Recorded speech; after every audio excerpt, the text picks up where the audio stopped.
Did a nun get another nun pregnant? In a convent in Sevilla, a nun raised the suspicions of the sisters when her stomach began to grow until she gave birth to a child.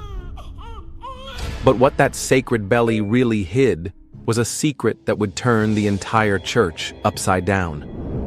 What could be the reason for this unusual situation? In 1578, Sister Teresa de la Concepcion followed the religious path as one of the most beautiful and devoted in the convent.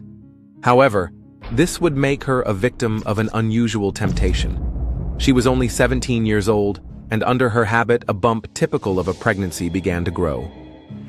However, the sisters, like many other religious women, lived in seclusion.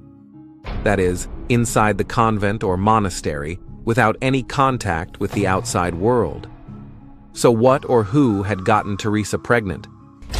The only woman in history who had gotten pregnant without contact with any man was the Virgin Mary, but this case would be far from blessed, if you know what I mean. The strangest part was that Sister Teresa had entered the convent at 9 years old and had never left since.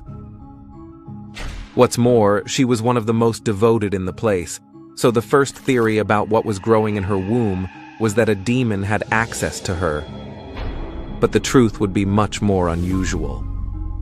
This story became a scandal that nobles and clergy shared in letters, drawing the attention of the high authorities who were willing to seek the truth of this shocking event.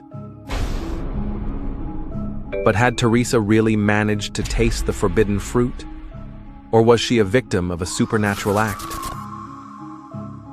One detail caught the attention of the Inquisition. One of the sisters had chin hair and a more deep and grave voice. The thing is, it was a man. His uncle had left him dressed as a woman with a large dowry to help him enter as a novice. For years he went unnoticed, until the desires of the flesh were stronger. To prevent the church from going through great embarrassment for allowing this within its jurisdiction, they came up with a solution. The cleric manipulated the facts and claimed that the young people didn't know how babies were made. In fact, the explanation was that both had fallen asleep, and that during sleep the events occurred that ended with the nun's pregnancy. No pleasure, no predetermination, almost like two sleepwalkers who didn't know they had sinned. Always be eager to know more plus.